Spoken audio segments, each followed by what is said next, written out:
Volcanoes of the world, Mount St. Helens, the smoking mountain. Mount St. Helens. Mount St. Helens. In the northwest corner of the United States, there is a group of mountains called the Cascade Mountain Range.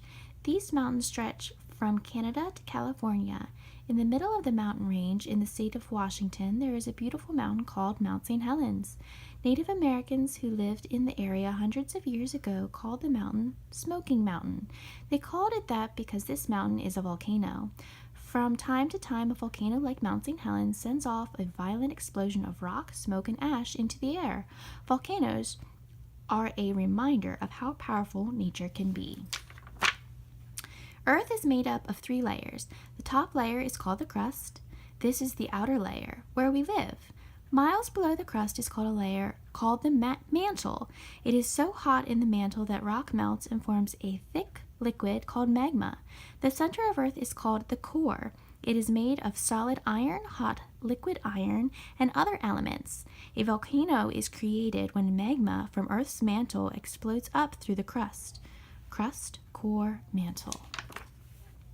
How volcanoes grow.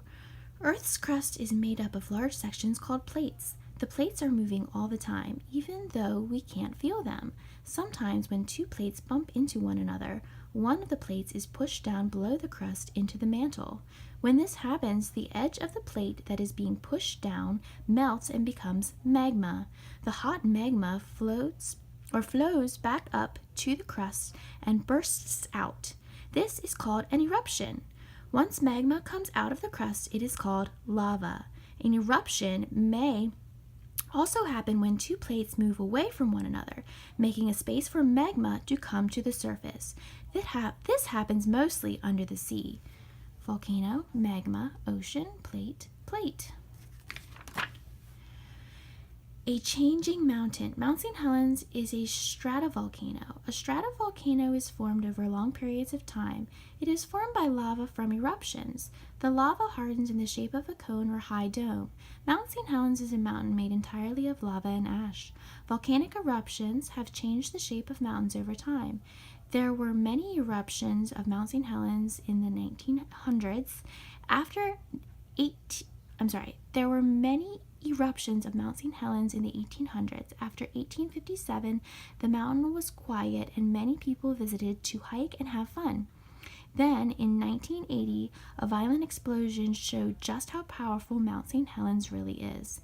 The eruption blasted off more than 1,000 feet of the mountain.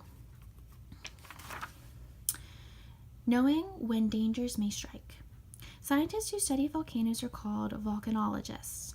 They can sometimes predict when a volcano may erupt. They could not predict that Mount St. Helens would erupt on May 18, 1980, but they were very close. There were hundreds of earthquakes in the surrounding area between March and May of 1980. That was a clue that the volcano was going to erupt soon. Volcanologists also measure changes in volcanoes' height in order to tell what is going on inside the volcano. One part of Mount St. Helens rose and swelled 85 feet in the month before the eruption. Volcanologists also tested gases in the air around the opening of the volcano. Changes in the gases means the magma is rising in the volcano. The eruption. The largest known explosion of an American volcano came on May 18, 1980 at 8:32 a.m. After months of warning signs, Earth let out a giant explosion from the top of the snow-covered Mount St. Helens. Steam, ash, and gases were blown 12 miles into the air. The top of the mountain was blasted away, creating a crater on the side of the mountain. The eruption killed 57 people and all of the plants and animal life within the area of 70 square miles around the volcano. Ash and rock covered everything as far as Portland, Oregon. Mudslides and falling ash. It only took minutes for the north side of the snow-capped Mount St. Helens to blow apart. The breaking apart of the mountain caused some of the largest landslides ever recorded. Hot lava melted the snow off the top of the mountains. The melted snow and lava mixed with dirt, ash, and rock to form huge mudslides. Some of the mudslides were as high as a six-story building and moved more than 90 miles per hour. The eruption also spread hot ash into the air. In some cities near Mount St. Helens, ash fell from the sky and covered everything.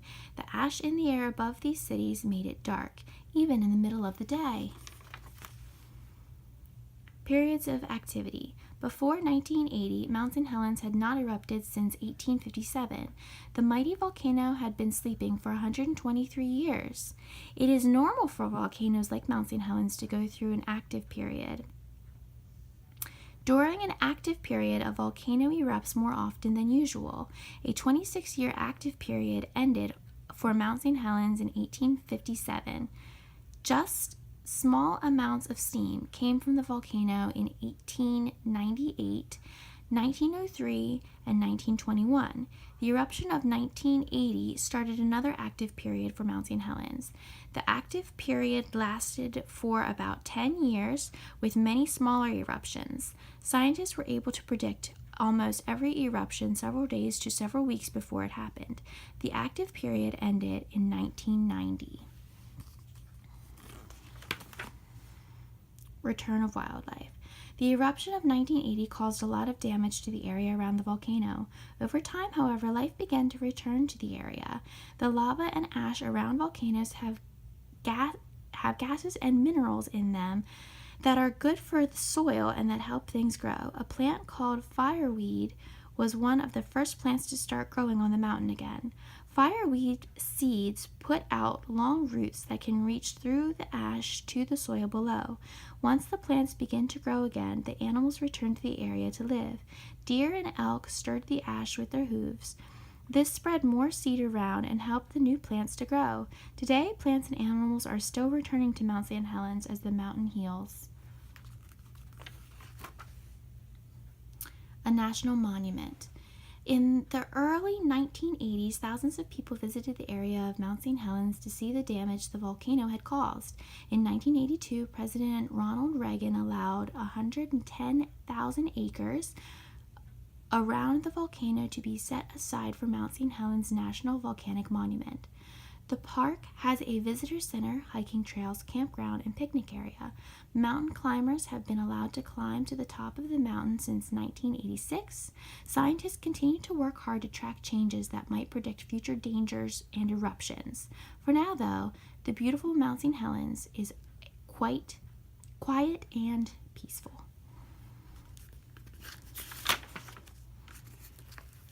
The end.